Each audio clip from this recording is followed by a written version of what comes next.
In the beginning here, I just want to open up with saying this is my wife, Beth, and we are co-founders. She has been by my side from the very first idea of writing the first book and all the concepts behind it. So truly a partner.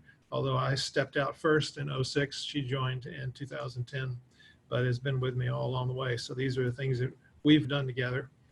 Secondarily, on this first opening page, this is an important phrase for us. The spiritual well-being is mental health. That's our foundational belief, and we'll talk a little bit more about that. But I think that's probably the highest level overview of our approach, is understanding that from our perspective, that mental health really is derived from spiritual health.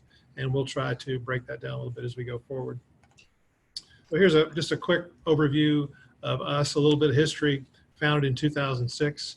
This idea and the book that came from it and the therapeutic workbook, therapeutic manual that we created after that to help people overcome the things that they're most struggling with, like addictions or self-destructive behavior or distress, emotional dis-ease, all of those kinds of things. Started in 2000, the beginning of it all started in 2006. We're now up to a team of 11 people who are all skilled, except for we have one intake person who takes the phone calls. But the rest of the people that are associated with us, most of which are employees, we have one contractor in that team. We're at a capacity now to be able to deliver about 7,000 hours of counseling, which we will probably hit or exceed this year in 2020. From a perspective of how broadly do we reach geographically, we're in 20 states, as you can see there, and also in 5 countries. And how we got into other countries, we don't market into other countries, but families who knew family members in other countries, or friends, or connections and referrals are the ways in which we've gone into other countries. We're not actively seeking that, but really just showing the 20 and the 5 there explains the breadth of who we can impact. And really, we don't have any borders. Mostly all of this work that's done outside of Nashville is done by phone or by Skype, mostly by Skype. And all of the results that we get from the phone work and the Skype work are all rolled into our overall data when we put together, when we do our research. So we really haven't seen any differential in the outcome because we're Skyping someone. The principals work remotely as well as someone is in the office. The next one over is that there are 3 countries which are oriented towards ministry. We have a effort in coming out of Nairobi to bring the same concepts in more of a healing church model into that world. And there are now 49 churches which use our model of healing, with another 50 actually, with another 49 that are waiting to be trained in how to do it from a church perspective. So that's a quick overview there. Just getting into the actual services that we provide. The motor transition therapy is what we call what we do. It's really basically very focused, intensive discipleship. That's really what's going on here. It's really a coaching discipleship model.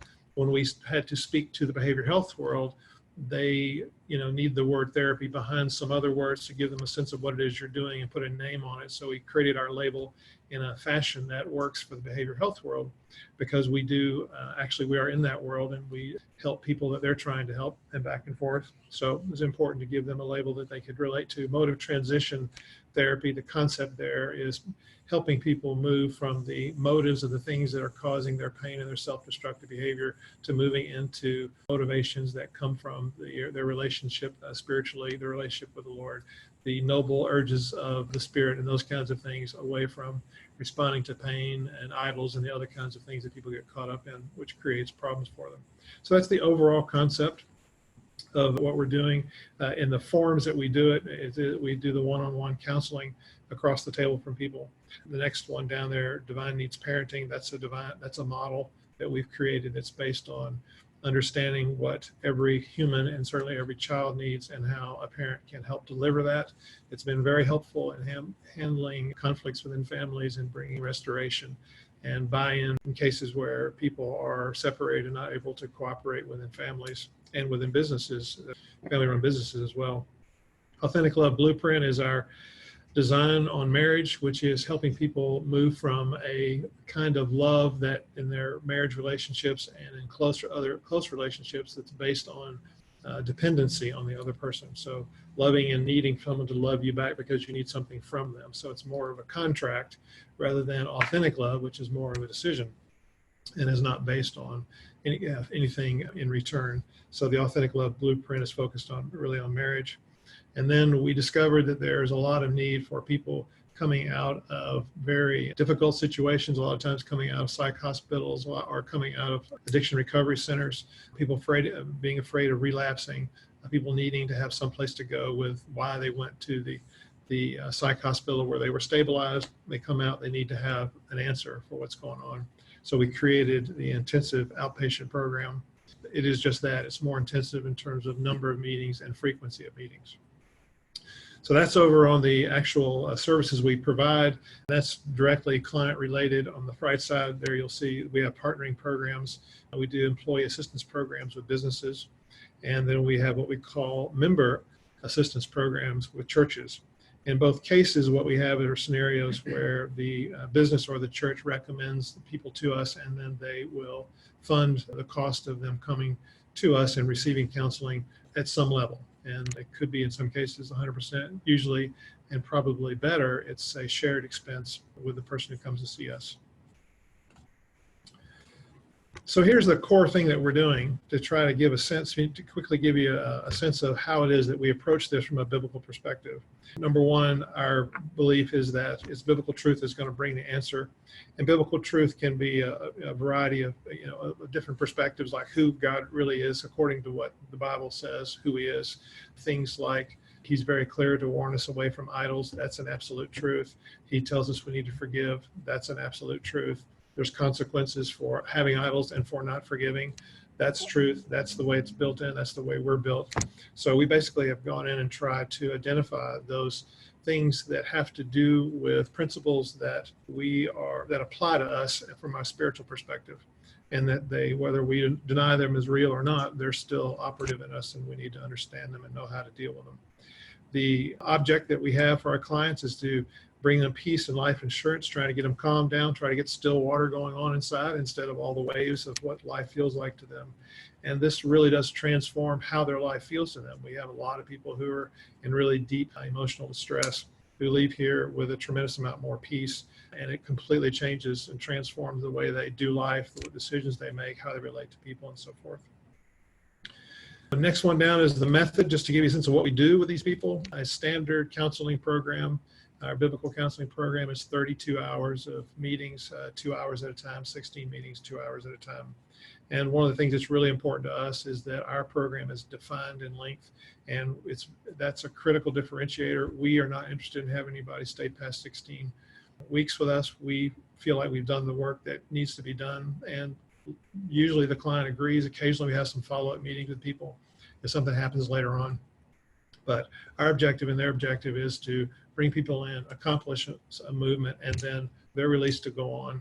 And what we hope is that we've given them a set of tools and really an experience which they are hungry for more of. And then as they develop their relationship, their spiritual relationship with the Lord, then they can continue on. And certainly have had many clients tell us that years later that they're way beyond where they were when they left here from Rock House. The tools that we use to do this, we have 16 hours of video, which are spread out over the 16 sessions. We have a 330-page therapeutic curriculum that's 16 weeks as well. It basically breaks down into a daily devotional, which is used as a tool to really stir up what are the things that we need to work on to get you to a place of peace, which is obviously the objective. Then we also have podcasts, which are coming out weekly, which also helps a lot. And they're very sort of subject focused, and we kind of use them like a prescription pad. We'll have why do people fight over dumb stuff is one of our podcasts. And if we're having a marriage situation and we want to help drive this point home and to help them and give them something they can focus on and listen to when they're not here, that helps them figure out what's really driving the conflict in their world, then we would prescribe a podcast. But we also put out new podcasts every week, and we've gotten tremendous feedback from them as being really helpful to help people move along. So what biblical concepts are we using? Foundationally, that all motivation originates from a dependency on God for peace. We're all trying to figure out how to fill that spiritual need there. Basically, it amounts to, why does everybody have some form of religion, whether it be a rabbit's foot or a lucky tie or a silver dollar in their pocket? is because humans need something bigger than the world to be able to be at peace in the world, because the world's bigger than they are. And if you look at Ecclesiastes 3:11, it talks about how there is a need for men to connect with God, and that God is the only answer for some of the deepest needs we have for peace and for assurance about life. So that's really the motivational driver of people from a spiritual perspective as we've seen it. And then the more our heart inwardly reflects Christ's heart, that peace is available. The peace that God has for us comes as we're more trusting, more loving, more connected, more obedient, more buy into, more want to please God. That's a priority of our life. And the more that we're able to do that, which is where we're helping people move towards, then the more peace they have in life. They have a functional, operating, healthy dependency relationship on their Creator, and it makes a big difference in how life feels and how stable they can be in the midst of difficult situations. A common example of this is someone who comes in and said, the very same thing that's happened 100 times in my life happened last week. We'd say they've been in the program for a number of weeks, but I didn't have the response that I always have. I was looking for the response and I didn't have it. And that's one of the ways that we see or identify change, is what we call first thought response change. Not when you take a thought and you run it up into your head and you put a secular wisdom and process around a thought and then to try to manage what comes out, but the very idea that the original thought either is not there or it comes out in a very different form. So an example for that would be anger management. So in anger management, what we're trying to do is manage the output of our anger. The anger comes from the heart. So we don't do anything like anger management. We're not interested in dealing with the symptom. We're interested in dealing with the heart issue that's created the problem. So as people are moving forward in their healing process here, what they find is their first thought response change to life becomes very different and there's more peace there, there's more contentment there, there's more resilience there. A very common thing is that people get a lot less angry or don't get angry in traffic anymore. That's a very significant one, where it's a small thing, but it is pretty consistent how people report how they react to agitation like that. So to move forward here, functioning in trust allows the healthy dependency on God. Obviously, we got to trust Him for who He is, and then we have to trust Him for who He says He is, believing for who He says He is, and then trust Him with all the things that He says He wants us to trust in Him for. So an example of a divine need that someone would want to have would be the sense of self-worth that's based on the unconditional acceptance of being fully known and fully loved by the Lord. That's a really important aspect of our peace, which is God has built into us, that He's the only answer for that. And there are other aspects, for instance, divine, if I need 100% assurance about provision, well, if I really want 100% assurance about provision, that's a divine level of assurance. Then I'm going to be having to say things, get to a place where I recognize my job is provision, but it's not my peace for provision, that it is God who has guaranteed me, who has said that He will hold me up and sustain me. Those are promises of His. Those become available and become more and more concrete as we learn to trust Him, and we see the evidence of that in the payoff of trusting in God and seeing how trustworthy He really is in very concrete ways. So trust is a foundational aspect of getting to peace. Trust is on one side, and peace come together on one side of a spectrum, where on the other side is you have control, anxiety, fear, angst. Your world's coming apart because you really can't control everything that you need to control to have 100% peace. No human can control all those things. So what happens is that it results in anxiety and fear and a lot of self-destructive behavior around trying to manage that or medicate that feeling, like drinking alcohol, other sorts of addictions.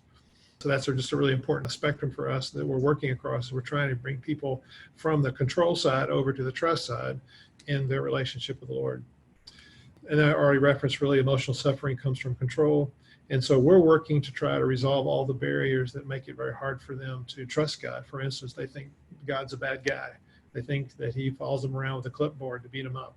People commonly think they have to earn His love, to earn His acceptance. They feel like that the relationship with God is really one of control, where you try to cut a deal with God, that if you'll do this, I'll do this. And a lot of prayer saying, if you'll provide these things that I've decided will give me peace, then I'll do what you want me to do. or a situation where we're just looking at how we're supposed to behave as Christians and try to do a good job of behaving that way with the idea that we're earning credits from God to accomplish the things that we want God to accomplish in our life. So that's all of those kinds of things obviously break down. It doesn't work that way. But the point being that one of the big barriers is believing in lies about how to relate to God and who God is. So, and I'll just get into a few more of those on the next page here. So as we're working with people, the big categories of things that we're addressing, attacking, are barriers that fall into these categories, because these categories, one way or another, generate a tremendous amount of angst in a person's spirit and in the way life feels to them. Unforgiveness is a huge one, and I think this is a really critical issue. There's a lot of spiritual principles clearly in place in the Bible that talk about the degree to which people suffer when they are functioning in unforgiveness, as well as functioning in judgment, which is a similar kind of thing. So there's a lot of torment that people suffer because they're in a place of bitterness, and it's like it's been said many times that unforgiveness is the poison that I take to try to kill someone else. Well, the poison is very real on my end.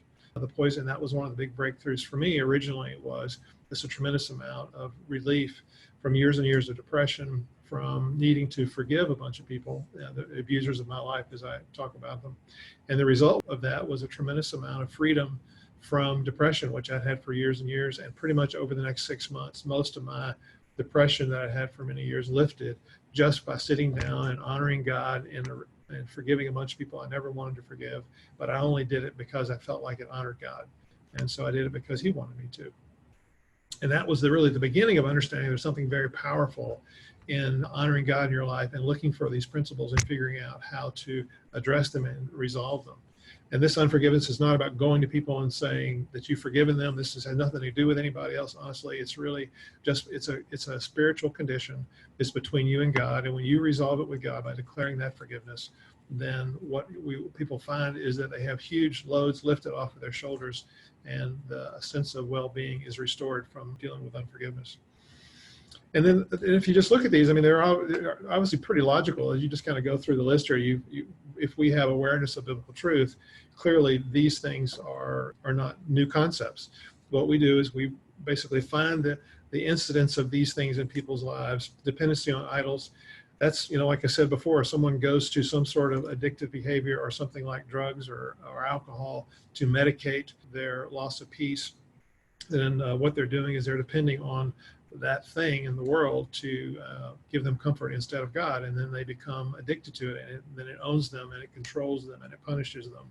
On the same side, you could be, my self-worth is wrapped up in how much money I have in the bank, how many possessions I have, those kinds of things, the way people regard me, how I dress.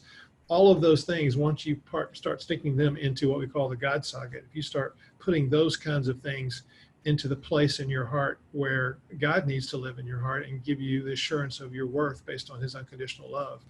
And as you do that, then what happens is as you rest on the idols, again, the idols cause suffering, the idols control you, the idols actually make you bitter, the idols make you feel like you're still striving to solve this deep need, which an idol can never deliver on, but we start believing the lie that we can, and then we're caught into that trap of addiction.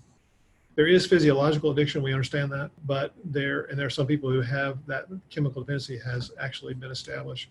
But the cause of it and a significant piece of the stickiness of that addiction has to do with spiritual concepts like we're talking about here. And that's the way we've experienced it. I had a lot of results with people who are caught up in addictive behavior. People believe a lot of lies about themselves, about God, about others, about their parents, about their children, about their siblings. They just believe a tremendous number of lies. And what we know is that Satan is the father of all lies. So there's going to be suffering from any way in which you are believing a lie. There's going to be some way in which you are suffering in your spirit because of that. So we deal a lot with lies. The self-righteousness then again connects back to the forgiveness and the judgment piece. We already talked about control. We're called to trust God. That's what the whole relationship is about. That's the only way the relationship can exist. That's the only way in which we can receive the benefit of the relationship is through a trust relationship with God. So a lot of people have had to take control of their lives because of their life story, and they have stepped into control really from a survival perspective to try to manage the way their life feels, and then that's their model going forward. And we have to help them unwind that. It's very critical. control is a foundational problem. Living withdrawn from God, so we can be believers and we can be in the church, but we don't actually allow God into our life. We don't allow him to help us with the burdens that we have, cope with life, address the things which we're suffering from, address challenges, anything. We just get off in our own world and kind of cut him out. It's very common for believers to step into their spiritual walk through just a declaration of salvation, but they never actually allow God into the rest of their life. That's a very common thing with people who come here, and I think it's just common in the faith. The other aspect is this: what true love is. We try to help them move away from dependent love and move into authentic love. I think I may have already mentioned that today. Just that's a huge difference. Authentic love, it reflects God's love, which is, I love you, I need nothing from you in return for that. But we get caught up in dependent love, which is loving people with a real desperate need sometimes for people to respond to that love with something that we need. So the fascinating thing about this was that somewhere around, I guess it was probably 9 years ago, we were doing a lot of sort of discipleship-oriented approach with people, and we found that the results that people were having going through our program were better than people were getting from their counselors and from their psychiatrists and so forth. And so we started collecting data to try to figure out what is happening specifically with our clients. So something like 7 years ago, we began collecting data, and this is what we found. This is a collection of about 250 people, and we've got another 100. We're going to put these people in by now, and we're going to put that in with this data. But we found it's very similar in terms of the outcome. We've had very little movement in these numbers since probably somewhere in the 80 or 100 samples that went into our database. So, but this is 250 people, and we have our processes that you need to know is that we have a symptom assessment, and they go through and they tell us how they're feeling on a scale of 1 to 10 on 37 different measurements. So we are not licensed counselors. We do not diagnose people. We do not tell them how they're feeling. That's not what we do. They come here and they tell us how they're feeling. They might bring a diagnosis from the last time they saw their counselor or their psychiatrist, but in no way do we diagnose people. And we don't assess whether or not they're any better or not when they leave. They assess it. So I just want to give you some clarity on that. There's no clinician here with a license who's been licensed to actually be an authority in what level of any of these symptoms that you'll see. This is a self-diagnosis. Some would argue that all mental health is self-reported because there obviously are no chemical tests. There's no physiology behind any of this to establish any of these things. So we pretty much, whether you're us or you're actually a licensed clinician, you are working with how people report information to you in terms of to give you the degree of their condition. So this is the first level here into the behavior issues, the kind of things that people run into pretty regularly is addictions, obsessive behaviors, weight control issues, binge tendencies, and that can be binging on literally anything. We have some levels of self-harm. One of the reasons why that number is so skewed is because we don't get a lot of that. We do get some, and also because the impact is pretty absolute on the self-harm issue. Relationship struggles, got a lot of data that talks about in other assessments we do with marriage and relationships and families that backs this up and it tracks with it, that there's that the way relationships feel and the way they're going after they've gone through the program is hugely impacted. Concentration, that's a big one in terms of productivity. We talk about how the highest state of someone's productivity is equal to the level of peace they have so that they can have full access to their skill set. If a significant piece of their bandwidth is eaten up with emotional dysfunction, conflict, fear, anxiety, low self-worth, then there's not as much available to just exert in their whatever their function in life is using the skill sets that they have. So that's a pretty common one. And then motivated kind of falls into the depression category as well. So these are some of the behavior pieces, which I'm guessing that you folks probably run into a lot, where it's pretty easy for you all to identify, see the evidence of those behaviors, and see that there's some real suffering going on in your clients on these things. And here you can see that we are pretty effective in dealing with this. I just want to let you also know that I read a lot of studies from research done with different methods in behavior health. I've read several books on mental health history. The one great book called Mind Fixers by Ann Harrington, who is a Harvard health science historian. And I can tell you that I have seen no evidence that there is anything close to this effective in the behavioral health world. And one of the differences is that they're working on behaviors, we're working on causes. And because of the standards in the industry, that it's inappropriate to move into much conversation about your spiritual well-being and about your faith, which I understand that they're trying to be careful, but it also cuts them off from being able to deal with the root cause of a lot of issues. So they're caught sort of being symptom managers and trying to either through a psychiatrist who has drugs to try to make things feel better, to a behavior management technique being used by psychologists to try to help talk you into a different way of thinking, so maybe your behavior will be better. Those things are at the end of the line from our perspective. We don't spend any time talking about those things. We've seen the cause and effect that when there's peace in the heart, people who are peaceful don't self-destruct. I mean, it's just a really obvious statement that when people get peaceful, the self-destruction and the angst and the other things that are going on just lose their place, because they're there because of the loss of peace, or to manage, they either cause the loss of peace or they're there to manage the angst in the heart. And as the heart becomes more peaceful, then those things lose their place. We call it averaging out. Over a period of time, less frequency of occurrence and less magnitude of occurrence. And that's demonstrated repeatedly with all of our clients. And this is the end data. So at the end of the 16 weeks, they go through this exactly same set of assessments, and then all we do is take the 2 assessments and give them to our data guy. He puts them in the database. We don't do any analyzing on them, but we just simply compare before and after numbers. So there's the behavioral health piece. These are some of the more traditional behavioral health kinds of things that you hear about: depressions, anxiety, which represent the lion's share of everything that's going on in the behavioral health industry in terms of where the focus is to try to help people with the way they're feeling through their methodology. And you just kind of go on down the list. Each of these things are really are emotional kinds of issues. And again, you can see the red bar clearly is how they report when they come in, and the green bar is what they report when they're done.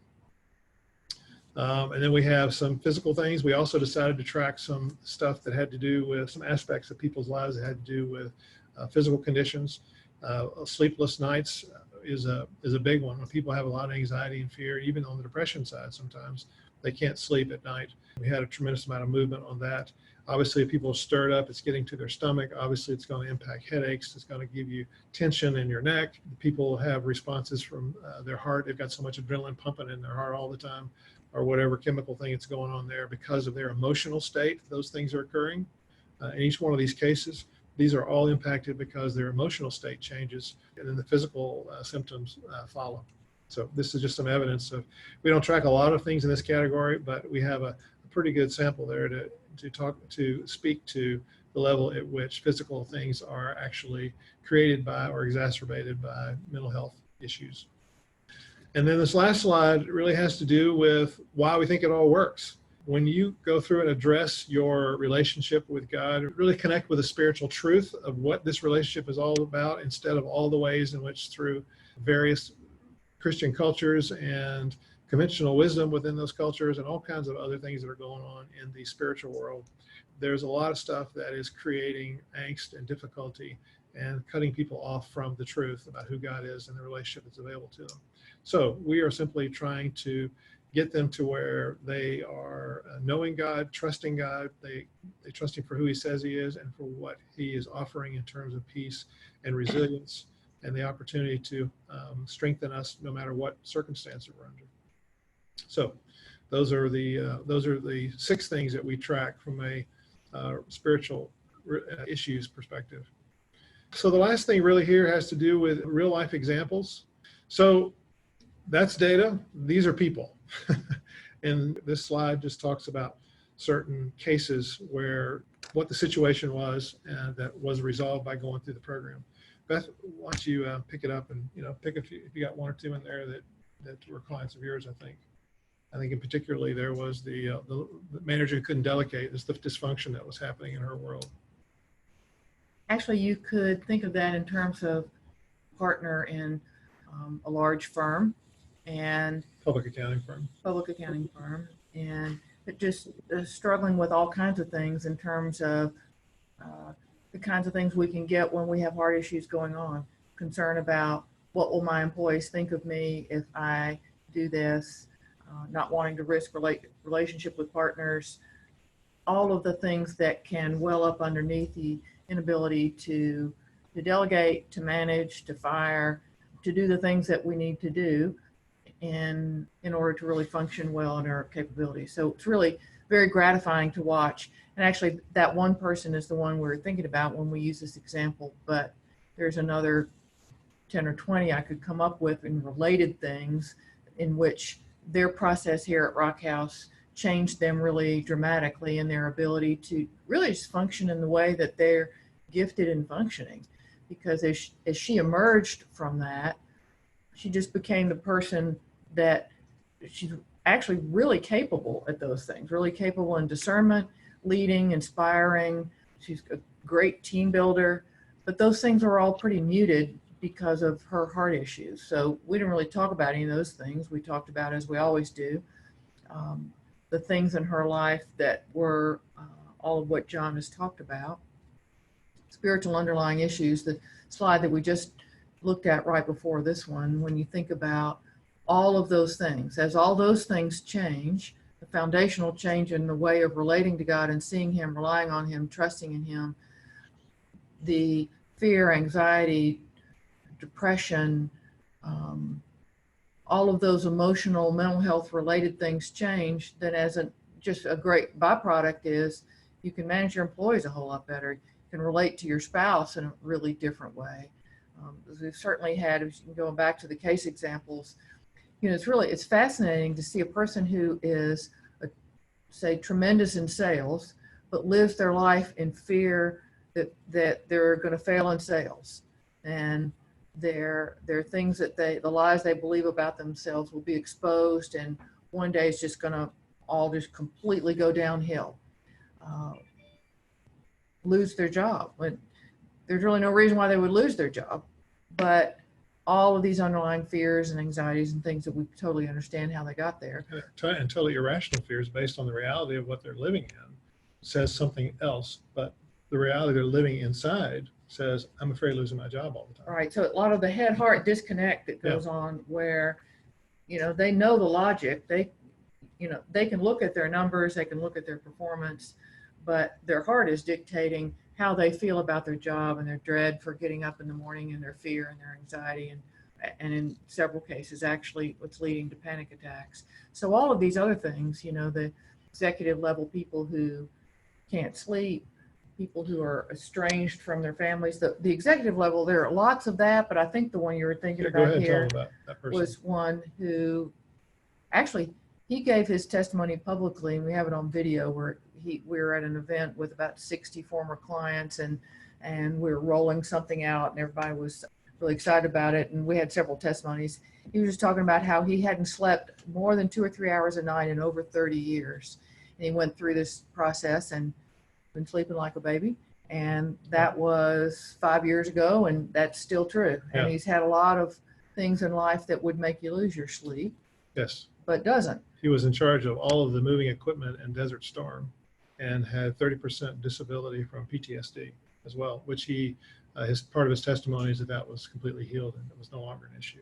Yes. And I do see him from time to time, every 6 months or a year, I'll bump into him or talk to him in some situation, and he's still got it all. He got the healing. So yeah, when you just, like John said, talking about people as it relates to data, when you see the real live people and the situations that are underlying those numbers that they record when they come in, and then when they record when they leave, it is without question absolutely phenomenal. And the reason we started tracking this data, this was actually before we had any employees. It was just John and me. We were just sitting around one day going, we've absolutely got to get some way of recording what God is doing here, because the truth is that He is 100% consistent as we go through His process, and we facilitate a process for other people, just as He's done in our own lives and continues to do. Then He is consistently reliable, and we want to give the glory to Him because it's always occurring this way. Varying degrees, and people, they don't always feel like they've kind of crossed a finish line at exactly 32 hours of counseling. They may need a little bit more.